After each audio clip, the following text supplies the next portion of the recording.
Salut tout le monde, aujourd'hui je vous retrouve pour un petit nail art fleuri. J'ai surtout fait ce nail art pour tester le papier iridescent, l'effet glass nail. Je vous en avais parlé de ce papier dans une de mes vidéos favoris. Donc j'ai surtout fait ce nail art pour l'utiliser. Donc il y a beaucoup de papier iridescent et par-dessus un motif très simple. Vous allez voir que la petite fleur est très facile à faire. Je pense que ça peut être très accessible pour les débutantes et c'est faisable au vernis également.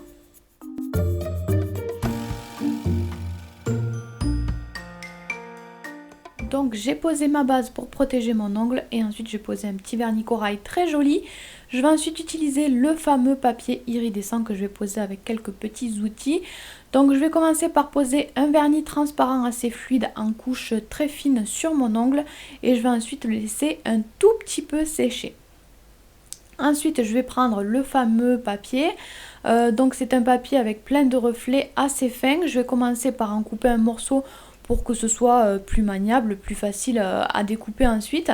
Donc je coupe un rectangle et ensuite je vais venir couper plein de petits triangles. Donc il faut les faire assez petits mais de différentes tailles, des plus ou moins longs, des très longs, des plus courts, des plus petits. Enfin voilà, il faut faire vraiment plein de tailles, les plus petits sont très utiles également. Donc une fois qu'on a découpé tous les triangles, je vais venir les récupérer avec un petit crayon attrape-strass. C'est vraiment très pratique, j'aime beaucoup cet outil.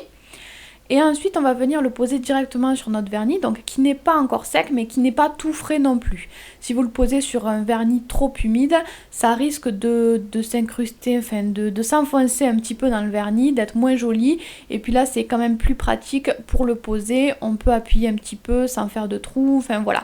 Je trouve ça plus pratique d'attendre quand même un petit peu avant de poser ces triangles. Et comme vous le voyez, je vais les poser un petit peu en quinconce on va dire.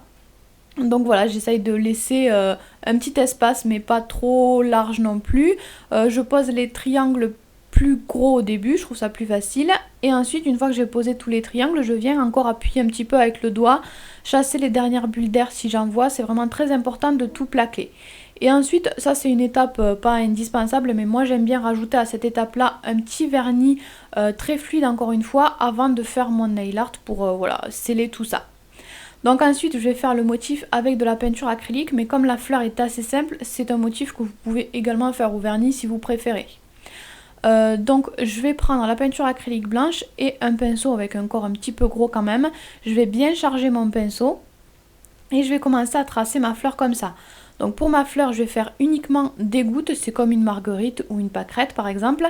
Donc je pose, j'écrase mon pinceau, puis ensuite je relâche pour former la goutte. Et je vais faire plein de gouttes les unes à côté des autres en arrondi pour former la fleur. Je mets quand même beaucoup d'épaisseur par rapport à comment je travaille d'habitude, tout simplement parce qu'avec les triangles en dessous, ça peut faire des creux, c'est quand même pas hyper lisse, donc je préfère bien charger le pinceau, comme ça ça va écrire, ça va marquer même dans les zones de creux un petit peu.